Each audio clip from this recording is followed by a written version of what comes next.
From KVUE News in Austin, you're watching Texas This Week with Ashley Goodo. Good Sunday morning. A bill has cleared the Texas Senate that could give homeowners an even larger property tax exemption. We sit down with the author of the bill, but first, let's get to the 3 things you need to know in Texas politics.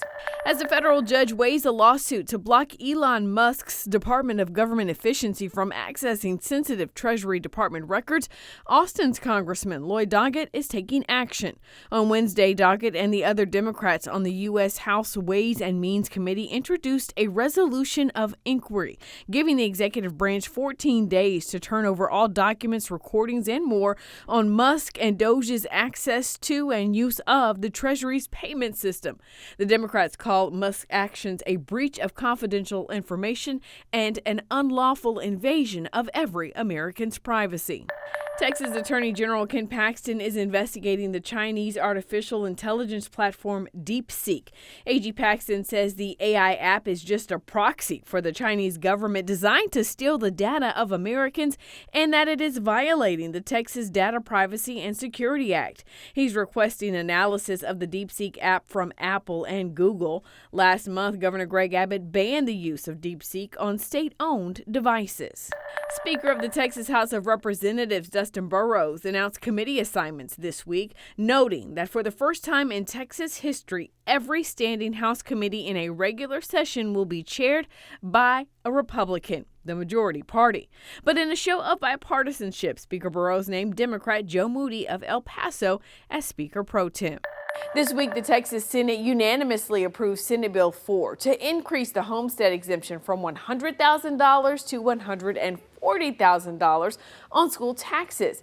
It's the work of Republican State Senator Paul Bettencourt. He joined me to talk about the bill. Senator Bettencourt, thank you for taking some time out to talk with us. Well, it's not every day you get to talk about a big property tax cut for 5.7 million Texas homeowners. So you're excited to be here. I'm excited to be here. Yeah, tell us a little bit about what SB 4 does. Well, the key component of SB 4 is that it raises the homestead exemption. When a homeowner gets a higher homestead exemption, it means they pay less.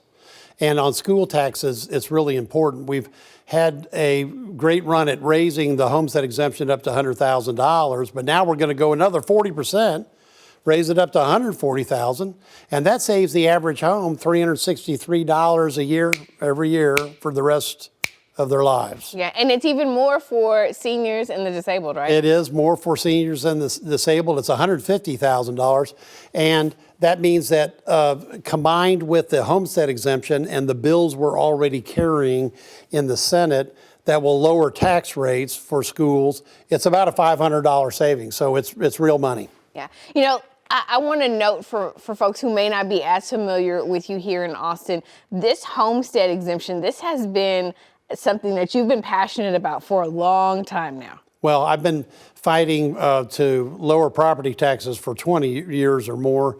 And Lieutenant Governor and I have been very concerned about home affordability and keeping people in their home.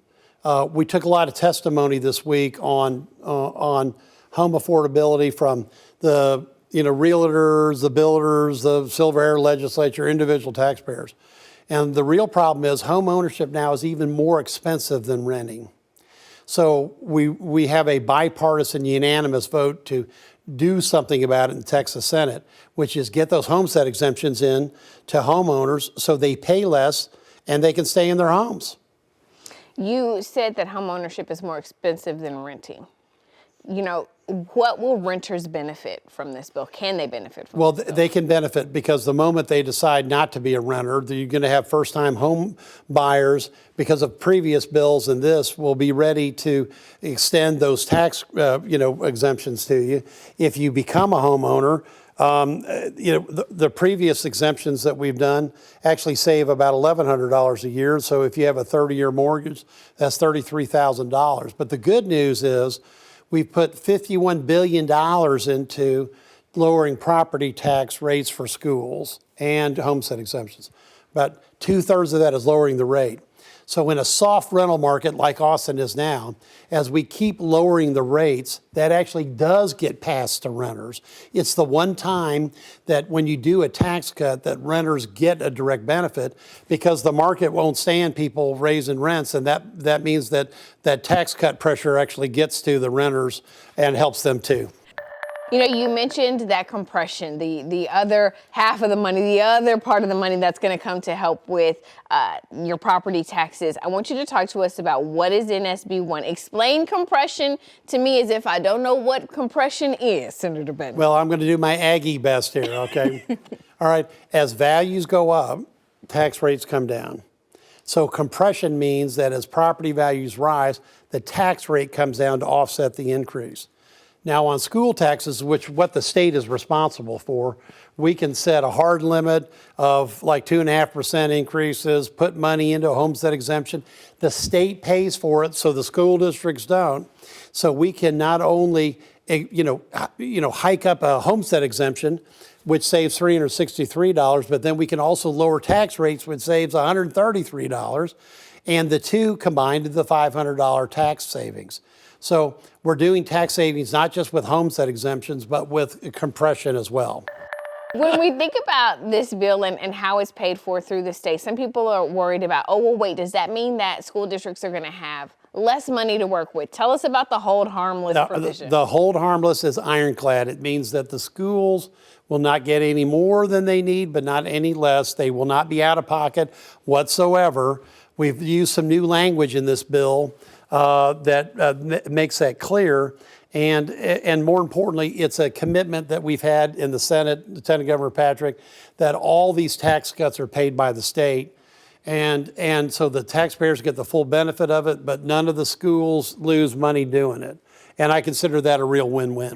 You know, obviously widespread support of this. You had all the senators sign on it except for one, right, to join author this bill with you. But yet we still hear a little bit of pushback. There are voices in Texas who say we should get rid of property taxes altogether. And I think people will appreciate that you started the hearing on this bill talking about just how much that would cost the state. Right, because there is a small group of people that would love to eliminate all property taxes. But we've held now 3 hearings between the Finance Committee and local government where we say, okay, to get rid of property taxes, because we don't have an income tax, you have to raise the state sales tax to 22% on everything you buy, okay?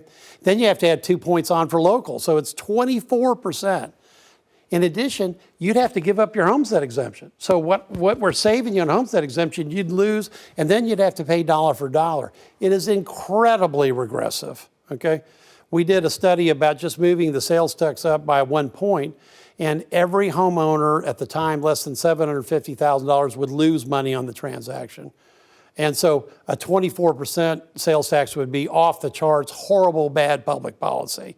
Mm-hmm. So I say it all the time because it takes 24% of sales taxes to get rid of $86 billion of taxation a year. But it also points out how big the commitment has been from Texas legislature, because we put $51 billion in it. We're carrying $32 billion in this budget cycle right now.